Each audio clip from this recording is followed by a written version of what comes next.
It's the birthday of Ernest Hemingway in Oak Park, Illinois, 1899. The son of Clarence, a doctor, Grace, a music teacher. He and his brother and sisters grew up in a 7-bedroom house with a summer house near Petoskey, Michigan. Ernest played the cello, played football, wrote for the school paper. His father taught him to fish and hunt and camp in the woods. After high school, he went to work for the Kansas City Star as a reporter, where the style guide said, use short sentences, use short first paragraphs, use vigorous English, be positive, not negative. At the age of 18, he volunteered to be a Red Cross ambulance driver in Italy during World War I. He was seriously injured by mortar fire, spent 6 months in the hospital with shrapnel wounds. It was the beginning of an adventurous life that included 2 very serious airplane crashes, near death from blood poisoning while on African safari, his hotel room being blown up during the Spanish Civil War, various car accidents, and much more. He also married 4 times. He had 3 children. He wrote 7 novels, including The Sun Also Rises, A Farewell to Arms, and For Whom the Bell Tolls, all while doing serious drinking. After World War II, which he covered as a correspondent, Hemingway sank into depression.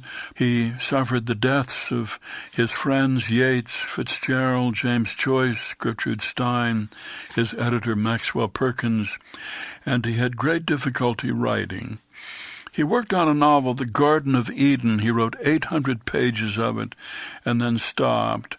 His novel, Across the River and Into the Trees, came out to negative reviews, and the following year he wrote the draft of The Old Man and the Sea in 8 weeks, saying that it was the best I can write ever for all of my life. And it was a success, and probably a factor in winning him the Nobel Prize in Literature in 1954. He worked on his memoir, A Movable Feast, through the 1950s, a long magazine piece about Spain. He fell into paranoia and deep depression, and in July 1961, at his house in Ketchum, Idaho, he committed suicide with a shotgun. Ernest Hemingway, who said, never go on trips with anyone you do not love. He said, man is not made for defeat. A man can be destroyed, but not defeated.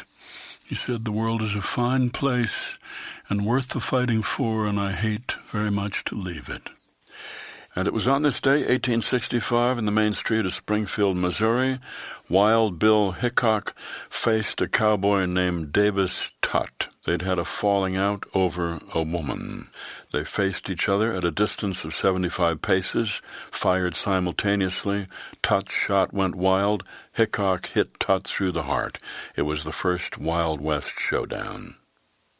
Here's a poem for today by Rita Dove entitled Dawn Revisited. Imagine you wake up with a second chance. The blue jay hawks his pretty wares, and the oak still stands, spreading glorious shade. If you don't look back, the future never happens. How good to rise in sunlight, in the prodigal smell of biscuits, eggs and sausage on the grill. The whole sky is yours to write on, blown open to a blank page. Come on, shake a leg. You'll never know who's down there frying those eggs if you don't get up and see. A poem by Rita Dove, Dawn Revisited, from On the Bus with Rosa Parks. Used by permission here on the Writer's Almanac. Be well, do good work, and keep in touch.